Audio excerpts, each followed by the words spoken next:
ജിമ്മിൽ പോകുന്ന ആൾക്കാരും ബോഡി ബിൽഡിംഗ് ചെയ്യുന്ന ആൾക്കാരും ഫിറ്റ്നസ് ഒക്കെ ചെയ്യുന്ന ആൾക്കാർ സാധാരണ ഉപയോഗിക്കുന്ന ഈ ക്രിയാറ്റിൻ അതൊരു ഡ്രഗോ അല്ലെങ്കിൽ ഒരു ബൾക്കിംഗ് മെറ്റീരിയലോ ഒരു സ്റ്റിറോയിഡ് ആണോ?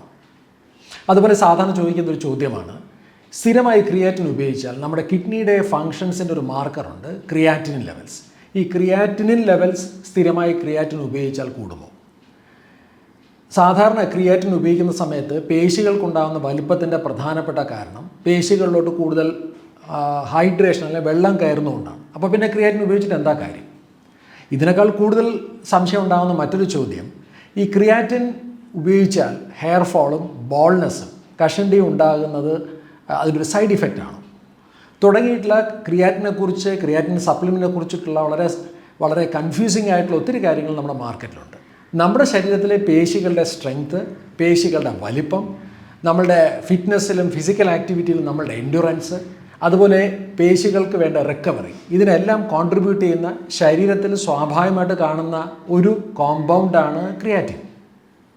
അതുപോലെ നമ്മളുടെ ബ്രെയിനിൻ്റെ ഹെൽത്തിനെ ന്യൂറോ ഫിസിയോളജിയിൽ സിഗ്നിഫിക്കൻ്റ് ആയിട്ട് റോൾ ഒന്നാണ് ക്രിയാറ്റിൻ. നമ്മുടെ മെമ്മറി, അതുപോലെ തന്നെ മൂഡ്, സ്ലീപ്പ്, കൊഗ്നിറ്റീവ് ഫങ്ഷൻസ് ഒക്കെ ക്രിയാറ്റിൻ ഇൻഫ്ലുവൻസ് ചെയ്യുന്നുണ്ട്. അതുപോലെ നമ്മുടെ മെറ്റബോളിസത്തെ, അതായത് പ്രമേഹം, രക്തസമ്മർദ്ദം, അമിതവണ്ണം തുടങ്ങിയിട്ടുള്ള രോഗങ്ങളെ പ്രതിരോധിക്കുന്നതിനുള്ള മെറ്റബോളിസത്തെ ഇൻഫ്ലുവൻസ് ചെയ്യുന്ന പ്രധാനപ്പെട്ട നമ്മളുടെ ശരീരത്തിൽ കാണുന്ന ഒന്നാണ് ക്രിയാറ്റിൻ. എല്ലുകളുടെ ആരോഗ്യവും ക്രിയാറ്റിൻ തമ്മിൽ ബന്ധമുണ്ട്. സ്ത്രീകളുടെ ആരോഗ്യത്തിൽ, പ്രത്യേകിച്ചും അവരുടെ നോർമലായിട്ടുള്ള മെൻസ്ട്രൽ ഹെൽത്തിൽ, അതുപോലെ കൺസീവ് ചെയ്യുന്ന ഫെർട്ടിലിറ്റിയുമായിട്ട് ബന്ധപ്പെട്ട കാര്യങ്ങളിൽ, ഇനി പെരിമെനോപോസിലും മെനോപോസിലും സ്ത്രീകളുടെ ആരോഗ്യവും അവരുടെ ബ്രെയിൻ ഫങ്ഷൻസിനെയും റീഎസ്റ്റാബ്ലിഷ് ചെയ്യുന്നതിനും ക്രിയാറ്റിന് റോളുണ്ട്.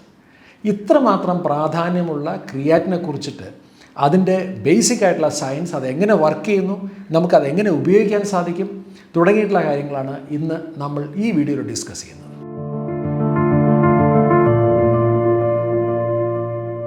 ക്രിയാറ്റിൻ നമ്മുടെ ശരീരത്തിൽ സ്വാഭാവികമായിട്ട് ഉൽപ്പാദിപ്പിക്കുന്ന ഒരു കോമ്പൗണ്ടാണ്, ഒരു നാച്ചുറലി ഒക്കറിങ് കോമ്പൗണ്ടാണ്.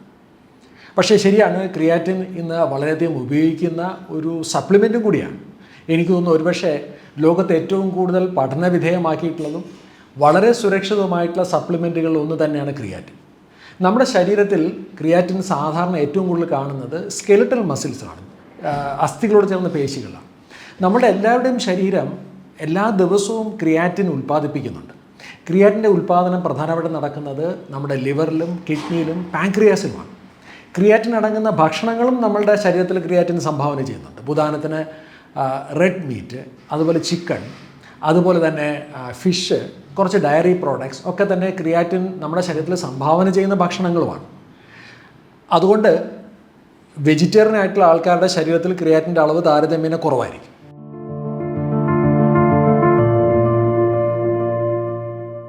ക്രിയാറ്റിൻ നമ്മുടെ ശരീരത്തിലെ ഓരോ അവയവങ്ങളിലും എന്ത് ഇമ്പാക്റ്റാണ് ഉണ്ടാക്കുന്നത് നമുക്ക് നോക്കാം. ഏറ്റവും കൂടുതൽ നമ്മൾ ചർച്ച ചെയ്യപ്പെടേണ്ടത് നമ്മളുടെ പേശികളിലാണ്, സ്കെലിറ്റൽ മസിൽസിലാണ്. നമ്മുടെ പേശികൾ സാധാരണ രീതിയിൽ പ്രവർത്തിക്കുമ്പോൾ, അതും കുറച്ചുകൂടെ എക്സ്പ്ലോസീവ് ആയിട്ടുള്ള എക്സസൈസ് പോലെയുള്ള ഇൻറ്റൻസിറ്റി ട്രെയിനിങ് പോലെയുള്ള സമയത്ത് പേശികൾക്ക് ആവശ്യമായിട്ടുള്ള ഊർജം നൽകുന്നത് ATP യിൽ നിന്നാണ്. ATP ആണല്ലോ നമ്മുടെ എനർജി കറൻസി. പക്ഷേ നമ്മുടെ ശരീരത്തിലെ പേശികൾക്ക് ATPയുടെ അളവ് തീർന്നു കഴിഞ്ഞാൽ അതിനെ ബാക്കപ്പ് ചെയ്യാനായിട്ടൊരു ആവശ്യകതയുണ്ട്. ആ സമയത്ത് ADPയിൽ നിന്ന് ATP ഉൽപ്പാദിപ്പിക്കാൻ ആവശ്യമായിട്ടുള്ളൊരു ഫോസ്ഫേറ്റ് മോളിക്യൂൾ പ്രദാനം ചെയ്യുന്നത് ഫോസ്ഫോ ക്രിയാറ്റിനാണ്. ആ ഫോസ്ഫറസ് മോളിക്യൂൾ കൊടുക്കുന്നത് ക്രിയാറ്റിനാണ്. പേശികളെ പ്രവർത്തിക്കാൻ ആവശ്യമായിട്ടുള്ള ഹെൽപ്പ് മാത്രമല്ല, ആക്ച്വലി അതുകൊണ്ട് തന്നെ അവരുടെ പെർഫോമൻസും എൻഡുറൻസും ആ വ്യക്തികൾ ഇമ്പ്രൂവ് ചെയ്യും. ഇവിടെയാണ് ക്രിയാറ്റിൻ ഒരുപക്ഷെ നമ്മുടെ പേശികളിൽ ആവശ്യമായ അളവിൽ ലഭ്യമല്ല എന്നുണ്ടെങ്കിൽ ഒരു സപ്ലിമെൻ്റ് റോൾ വരുന്ന അവിടെയാണ്. സാധാരണ രീതിയിൽ സപ്ലിമെൻറ്റേഷൻ ചെയ്യുന്ന വ്യക്തികളിലുള്ള അവരുടെ athletic performance, physical performance, recovery, muscle മാസിൻ്റെ ഗ്രോത്ത് എല്ലാം ക്ലിനിക്കൽ സ്റ്റഡീസിൽ കൂടെ തന്നെ 15% 6 വീക്സ് കൊണ്ട് തന്നെ 15% ഇമ്പ്രൂവ് ചെയ്യുന്നത് കണ്ടിട്ടുണ്ട്. പലപ്പോഴും ക്രിയാറ്റിൻ സപ്ലിമെൻ്റ് എടുക്കുന്ന സമയത്ത് പേശികളിൽ ഉണ്ടാകുന്ന ഒരു ഹൈഡ്രേഷൻ, അതായത് പേശികളിലോട്ട് കൂടുതൽ ജലാംശം കടന്നു വരും, ഒരു ഇൻട്രാ സെല്ലുലാർ ഹൈഡ്രേഷനാണ് ശരിക്കും പറഞ്ഞാൽ ഉണ്ടാകുന്നത്.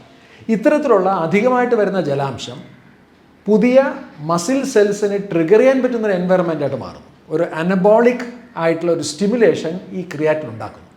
അതുകൊണ്ട് തന്നെ പേശികൾക്ക് വളരാനും ഏറ്റവും മികച്ച ഒരു പെർഫോമൻസ് ഉണ്ടാക്കിയെടുക്കാനും ഏറ്റവും മികച്ച റിക്കവറി ഉണ്ടാക്കാനും ക്രിയാറ്റിൻ പേശികൾക്ക് വളരെ വളരെ ആവശ്യമാണ്.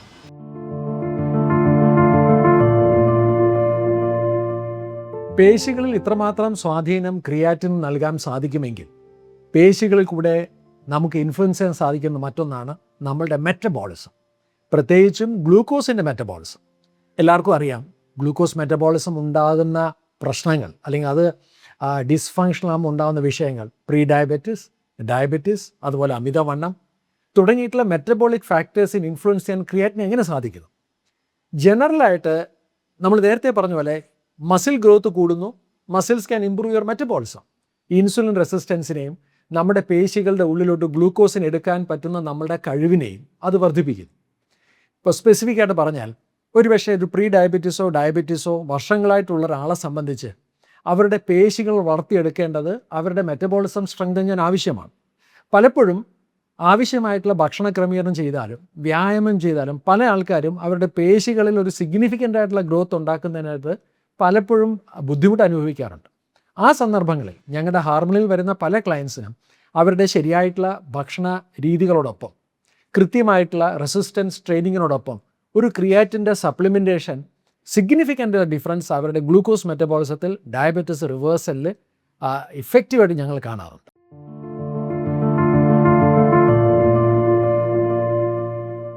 മനുഷ്യൻ്റെ ആരോഗ്യത്തിൽ ക്രിയാറ്റിന് കുറച്ചുകൂടി സ്പെസിഫിക് ആയിട്ടുള്ള അല്ലെങ്കിൽ കുറച്ചുകൂടി ഇൻട്രസ്റ്റിംഗ് ആയിട്ടുള്ള റോള് കണ്ടെത്തിയിട്ടുള്ള മറ്റൊരു അവയവമാണ് നമ്മുടെ ബ്രെയിൻ. നമ്മളുടെ തലച്ചോറിൻ്റെ പ്രവർത്തനമായിട്ട് ബന്ധപ്പെട്ട് നമ്മളുടെ ഓർമ്മശക്തി അതുപോലെ ബുദ്ധിശക്തി ഇത് രണ്ടിലുണ്ടാവുന്ന കുറവുകൾ, ഒരു എയർലി ഡിമെൻഷ്യ, അതുപോലെ അൽസൈമേഴ്സും പാർക്കിൻസൺസും പോലുള്ള രോഗങ്ങൾ, മൾട്ടിപ്പിൾ സ്ക്ലീറോസിസ് പോലുള്ള കണ്ടീഷൻസ് ഇവയൊക്കെ മാനേജ് ചെയ്യുന്നതിനും ട്രീറ്റ് ചെയ്യുന്നതിനും ഇന്ന് ക്രിയേറ്റിന് നല്ല സപ്പോർട്ടീവായിട്ട് റോള് കണ്ടെത്തിയിട്ടുണ്ട്. അതുപോലെ മറ്റൊരു പ്രധാനപ്പെട്ട ഏരിയ നമ്മുടെ ഉറക്കവുമായിട്ട് ബന്ധപ്പെട്ടാണ്. സ്ലീപ്പ് ഡിസോർഡേഴ്സിനെ ഡീൽ ചെയ്യുന്നതിന് ക്രിയാറ്റിന് എങ്ങനെ ഹെൽപ്പ് ചെയ്യാൻ സാധിക്കും. അതുപോലെ നമ്മളുടെ മൂഡ് ഡിസോർഡേഴ്സും മൈൽഡ് ഡിപ്രഷൻ പോലുള്ള കണ്ടീഷൻസിനും ക്രിയാറ്റിന് എങ്ങനെ സപ്പോർട്ട് ചെയ്യാൻ സാധിക്കും. അപ്പോൾ നോക്കിക്കഴിഞ്ഞാൽ ഇതൊക്കെ നമ്മളുടെ ഇന്ന് പോപ്പുലേഷൻ വളരെ കോമൺ ആണെന്ന് മാത്രമല്ല, ഏജ്ഡ് പോപ്പുലേഷനിൽ നമ്മളിപ്പോൾ സംസാരിച്ച ആരോഗ്യ വിഷയങ്ങൾക്കൊക്കെ വളരെയധികം പ്രാധാന്യമുണ്ട്. പക്ഷേ ഇവിടെ ഒരു പ്രശ്നമുണ്ട്. സാധാരണ പേശികളിലെ പ്രവർത്തനത്തെ ഏറ്റവും നന്നായിട്ട് മെയിൻറ്റെയിൻ ചെയ്യാൻ ആവശ്യമായിട്ടുള്ള അളവിനേക്കാൾ വളരെ കൂടുതലാണ് ബ്രെയിൻ ഫങ്ഷൻസിനെ സപ്പോർട്ട് ചെയ്യാൻ ആവശ്യമായിട്ടുള്ള ക്രിയാറ്റിൻ്റെ അളവ്. അതുകൊണ്ട് തന്നെ ക്രിയാറ്റിൻ ഒരുപക്ഷെ സപ്ലിമെൻ്റായിട്ട് പേശികളുടെ പ്രവർത്തനത്തിനും സ്പോർട്സിനും എൻഡ്യൂറൻസിനൊക്കെ ഉപയോഗിക്കുന്ന ഒരു 3 to 5 ഗ്രാം ആണെങ്കിൽ അത് പോരാ ബ്രെയിൻ ഫങ്ഷൻസിന്. കാരണം ക്രിയാറ്റിൻ ഇത്തരത്തിലുള്ള സപ്ലിമെൻ്റായിട്ട് ഉപയോഗിക്കുമ്പോൾ നമ്മുടെ പേശികളിലോട്ട് എൻ്റർ ചെയ്ത് പേശികളിലൊരു സാച്ചുറേഷൻ ഉണ്ടായതിന് ശേഷം ഉണ്ടാകുന്ന ഓവർഫ്ലോ ആണ് ബ്രെയിനിൽ നമ്മളെ സപ്പോർട്ട് ചെയ്യുന്നത്. അതുകൊണ്ട് ബ്രെയിൻ ഫങ്ഷൻസിനെ സംബന്ധിച്ചിട്ടാണ് ക്രിയാറ്റിൻ്റെ റോൾ ഡിസ്കസ് ചെയ്യുന്നതെങ്കിൽ അവിടെ നമുക്ക് ആവശ്യമായിട്ട് വേണ്ടി വരുന്ന സപ്ലിമെൻറ്റേഷൻ്റെ അളവ് 10 ഗ്രാമോളം വരും.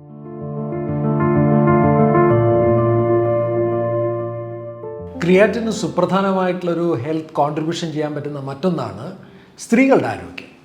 സ്ത്രീകളുടെ മെൻസ്ട്രൽ സൈക്കിളുമായിട്ട് ബന്ധപ്പെട്ട് വരുന്ന ഈസ്ട്രോജൻ പ്രൊജസ്ട്രോണിലുണ്ടാകുന്ന വ്യത്യാസങ്ങൾ അവരുടെ ശരീരത്തിലെ കോശങ്ങളിലെ ക്രിയാറ്റിൻ്റെ ഉൽപ്പാദനം, അതിൻ്റെ സ്റ്റോറേജ്, അതിൻ്റെ യൂട്ടിലൈസേഷൻ ഇതിനെല്ലാം സ്വാധീനിക്കും. അപ്പോൾ ഹോർമോൺ ചേഞ്ചസ് മൂലം സാധാരണ പീരീഡ്സിൻ്റെ സമയത്ത് സ്ത്രീകൾ പറയുന്ന പ്രധാനപ്പെട്ട ഒരു കൺസേൺ ആണ് ലോ എനർജി, അതുപോലെ മൂഡ് ഡിസോർഡേഴ്സ്. ഈ ലോ എനർജി മൂഡ് ഡിസോർഡേഴ്സും ഡയറക്റ്റായിട്ടും ഇൻഡയറക്റ്റായിട്ടും it is connected to creatine levels in the cells. അതുപോലെ മറ്റൊന്നാണ് കൺസീവ് ചെയ്യുന്നതായിട്ട് ബന്ധപ്പെട്ട് ഇൻഫെർട്ടിലിറ്റിയായിട്ട് ബന്ധപ്പെട്ട് നമ്മളുടെ ഓവറി, ഫലോപ്പിയൻ ട്യൂബ്, അതുപോലെ ഫെർട്ടിലൈസേഷൻ ഇവയൊക്കെ എനർജി ഉൽപ്പാദനമായിട്ട് ബന്ധപ്പെട്ട് ഒന്ന് തന്നെയാണ്. തുടങ്ങിയിട്ടുള്ള സ്ത്രീകളുടെ ആരോഗ്യമായിട്ട് ബന്ധപ്പെട്ടുള്ള അവരുടെ മെൻസ്ട്രൽ ഹെൽത്ത്, അതുപോലെ അവരുടെ ഫെർട്ടിലിറ്റി, പെരിമെനോപോസ്, മെനോപോസ് തുടങ്ങിയിട്ടുള്ള ഘട്ടങ്ങളിലൊക്കെ തന്നെ ക്രിയാറ്റിൻ ഡയറക്റ്റായിട്ടും ഇൻഡയറക്റ്റായിട്ടും വളരെയധികം കോൺട്രിബ്യൂട്ട് ചെയ്യുന്ന ഒന്നാണ്.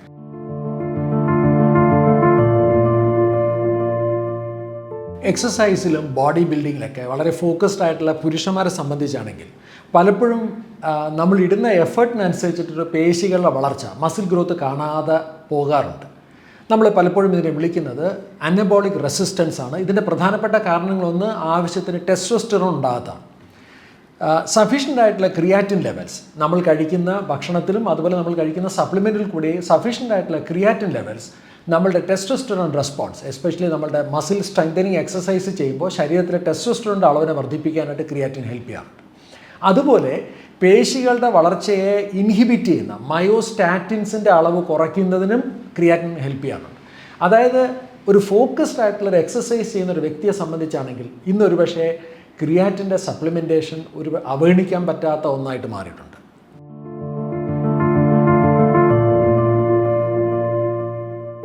ഐ തിങ്ക് എല്ലാവർക്കും കഴിക്കാവുന്നതും എല്ലാവരും കഴിക്കേണ്ടതുമായിട്ടുള്ള സപ്ലിമെൻ്റാണ് ക്രിയാറ്റിൻ എന്ന് ഞാൻ പറയും. എത്ര അളവിൽ കഴിക്കണം എന്നുള്ളതാണ്. അത് ഒരുപക്ഷെ എനിക്ക് തോന്നുന്നു ഒരു ജനറൽ ഗൈഡ് ലൈനായിട്ട് പറയാമെങ്കിൽ ഒരു 3 മുതൽ 5 ഗ്രാമാണ് കഴിക്കേണ്ടത്.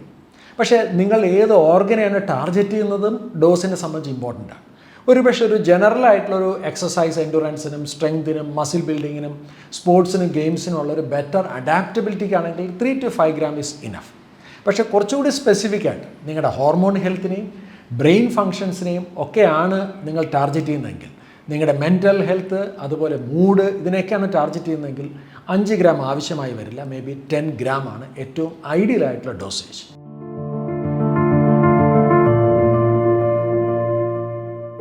ഇനി അടുത്ത പ്രധാനപ്പെട്ട ചോദ്യം ക്രിയാറ്റിൻ ഏത് ടൈപ്പ് ഉപയോഗിക്കണം എന്നുള്ളതാണ്. ഇന്ന് ഏറ്റവും പോപ്പുലറായിട്ട് അവൈലബിൾ ആയിട്ടുള്ളത് ക്രിയാറ്റിൻ മോണോഹൈഡ്രേറ്റ് ആണ്. ക്രിയാറ്റിൻ ഹൈഡ്രോക്ലോറൈഡ് ഉണ്ട്, ക്രിയാറ്റിൻ ബഫേർഡ് ആയിട്ടുള്ളതുണ്ട്, മൈക്രോണൈസ്ഡ് ആയിട്ടുണ്ട്, ക്രിയാറ്റിൻ ഗമ്മീസ് ഉണ്ട്. പക്ഷേ ഏറ്റവും സേഫും ഏറ്റവും ചീപ്പും ഏറ്റവും സ്റ്റഡീഡുമായിട്ടുള്ളത് ക്രിയാറ്റിൻ മോണോഹൈഡ്രേറ്റ് തന്നെയാണ്. വെള്ളത്തിൽ അലിയുന്നതിന് ഇച്ചിരി ബുദ്ധിമുട്ടുണ്ടെന്നേ ഉള്ളൂ. ബട്ട് ഇൻട്രസ്റ്റിംഗ്ലി ഇന്ന് ഒരുപാട് ഫോർമാറ്റുകൾ അവൈലബിൾ ആണ്. നിങ്ങൾ ഏത് മോണോഹൈഡ്രേറ്റ് ഉപയോഗിച്ചാലും 1-2 കാര്യങ്ങൾ ശ്രദ്ധിക്കുക. ഒന്ന്, ക്രിയാറ്റിൻ മോണോഹൈഡ്രേറ്റ് ആണ് ഗോൾഡ് സ്റ്റാൻഡേർഡ് എന്ന് പറഞ്ഞു. അതൊരു തേർഡ് പാർട്ടി സർട്ടിഫൈഡ് ആയിട്ടുള്ള ഒരു പ്രോഡക്റ്റ് ആയിരിക്കണം. കാരണം ഇന്ന് സപ്ലിമെൻറ്റുകളുടെ ഗുണനിലവാരത്തെക്കുറിച്ചിട്ട് അത് ഉറപ്പാക്കാനായിട്ട് ആവശ്യമായിട്ടുള്ള നിരവധി തേർഡ് പാർട്ടി സർട്ടിഫിക്കേഷൻ ഏജൻസീസ് ഉണ്ട്. അവർ സർട്ടിഫൈ ആയിട്ടുള്ളൊരു ബ്രാൻഡ് ക്രിയാറ്റിൻ മോണോഹൈഡ്രേറ്റ് ആണ് ഏറ്റവും സുരക്ഷിതമായിട്ട് നമുക്ക് ഉപയോഗിക്കാൻ പറ്റുന്ന ഒരു ഫോർമാറ്റ്. ഇനി അടുത്ത ചോദ്യം ക്രിയാറ്റിൻ എപ്പോൾ കഴിക്കണം എന്നുള്ളതാണ്. എപ്പോൾ കഴിക്കണം എന്നുള്ളത് അത്ര പ്രസക്തമായ ചോദ്യമല്ല. പക്ഷേ കൺസിസ്റ്റൻ്റ് ആയിട്ട് കഴിക്കുക എന്നുള്ളതാണ് ഏറ്റവും പ്രധാനപ്പെട്ട കാര്യം. എന്നിരുന്നാലും ഒരു പക്ഷേ നിങ്ങളൊരു ഹൈ പെർഫോമൻസ് അത്ലറ്റ് ആണ് എന്നുണ്ടെങ്കിൽ റെക്കമെൻഡ് ചെയ്യുന്നത് പ്രീ വർക്കൗട്ടാണ്. ഇനി അതല്ല, നിങ്ങൾ വളരെ ഹെവി ആയിട്ടുള്ളൊരു മസിൽ ബിൽഡിംഗ് ഫോക്കസ്ഡ് ആയിട്ടുള്ള നല്ല മെറ്റബോളിസം ബിൽഡ് ചെയ്യാനായിട്ട് നല്ല മസിൽ ബിൽഡിംഗ് ഫോക്കസ്ഡ് ആയിട്ടുള്ള ആളാണെന്നുണ്ടെങ്കിൽ മേ ബി പോസ്റ്റ് വർക്കൗട്ടായിട്ടും ചെയ്യാം. പക്ഷേ ഏറ്റവും പ്രധാനപ്പെട്ട കാര്യം എക്സസൈസ് ചെയ്യാത്ത ദിവസങ്ങളിലും ക്രിയാറ്റിൻ ഉപയോഗിക്കുക എന്നുള്ളതാണ് ഏറ്റവും പ്രധാനപ്പെട്ട കാര്യം. So consistency is important. ഇനി ക്രിയാറ്റിൻ ഏത് കോമ്പിനേഷൻ ഉപയോഗിക്കുക എന്നുള്ളതാണ്. എൻ്റെ ഫേവറേറ്റ് ആയിട്ടുള്ള കോമ്പിനേഷൻ പ്രോട്ടീൻ സപ്ലിമെൻ്റ് ഉപയോഗിക്കുന്ന ഒരാളാണെങ്കിൽ പ്രോട്ടീൻ്റെ കൂടെ ഉപയോഗിക്കുന്നത് എനിക്ക് വളരെ ഇഷ്ടമുള്ളൊരു കോംബോ ആണ്. അതിൻ്റെ ഒരു ലോജിക്ക് ഇത്ര മാത്രമേ ഉള്ളൂ. പ്രോട്ടീൻ നമ്മളെ സംബന്ധിച്ച് അമൈനോ ആസിഡ് പ്രൊവൈഡ് ചെയ്യുന്ന ഒന്നാണ്. അത് പേശികളുടെ ഗ്രോത്തിനും റിക്കവറിക്കും ഹെൽപ്പ് ചെയ്യുന്ന ഒന്നാണെങ്കിൽ ക്രിയാറ്റിൻ മസിൽസിൻ്റെ പെർഫോമൻസിനും മസിൽസിൻ്റെ നീണ്ടു നിൽക്കുന്ന സപ്പോർട്ടിനും ആവശ്യമായിട്ടുള്ള ഒന്നാണല്ലോ ക്രിയാറ്റിൻ. അപ്പോൾ നിങ്ങൾ ഒരുപക്ഷേ ക്രിയാറ്റിൻ ഉപയോഗിക്കുന്നുണ്ടെങ്കിൽ നിങ്ങളൊരു പ്രോട്ടീൻ സപ്ലിമെൻ്റ് കൂടെയാണ് ഉപയോഗിക്കുന്നത്, ഒരു നല്ലൊരു ഉഗ്രൻ കോമ്പിനേഷനാണ്.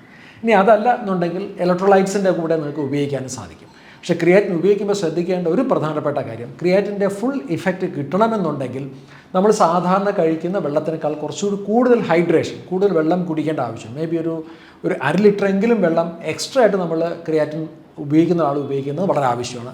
നേരത്തെ സൂചിപ്പിച്ചു, ഒരു ഇൻട്രാ സെല്ലുലർ ആയിട്ടുള്ള ഹൈഡ്രേഷനാണ് ക്രിയാറ്റിൻ നമ്മുടെ പേശികളുടെ വളർച്ചയെ ഹെൽപ്പ് ചെയ്യുന്നത്.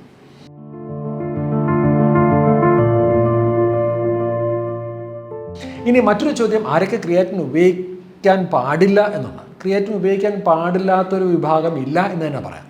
എന്നിരുന്നാലും ഒരു പക്ഷേ കിഡ്നി ഫങ്ഷൻസിലോ ലിവർ ഫങ്ഷൻസിലോ എന്തെങ്കിലും ബുദ്ധിമുട്ടുള്ള ഒരാളാണെങ്കിൽ ഒരു മെഡിക്കൽ അഡ്വൈസ് എടുക്കുന്നത് നല്ലത് തന്നെയാണ്.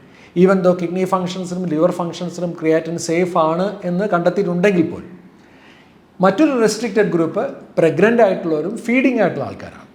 പ്രഗ്നൻസിയിലും ഫീഡിങ്ങിലും നേരത്തെ പറഞ്ഞതുപോലെ വലിയ ഇഷ്യൂസ് കണ്ടിട്ടില്ലെങ്കിൽ പോലും ക്ലിനിക്കൽ സ്റ്റഡീസ് കുറവാണ്.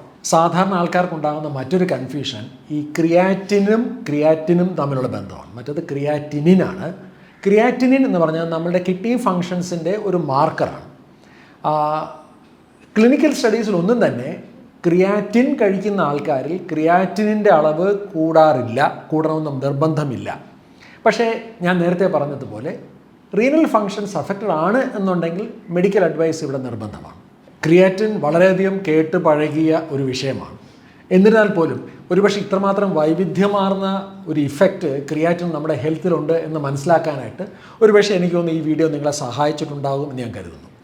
ഇത്തരത്തിലുള്ള വളരെ സ്പെസിഫിക് ആയിട്ടുള്ള, വളരെ ഒത്തൻറ്റിക് ആയിട്ടുള്ള, വളരെ സയൻറ്റിഫിക് ആയിട്ടുള്ള ഇൻഫർമേഷൻസിനെ അറിയാനും അതൊരു ജീവിതത്തിൻ്റെ ഒരു ഭാഗമാക്കി നിങ്ങളുടെ ജീവിതത്തിൽ, ദൈനംദിന ജീവിതത്തിൽ അതിനെ കൊണ്ടുവരാനും ഒരു പക്ഷേ ഈ ചാനൽ നിങ്ങളെ ഹെൽപ്പ് ചെയ്യുന്നുണ്ടെങ്കിൽ സബ്സ്ക്രൈബ് ചെയ്യാവുന്നതാണ്.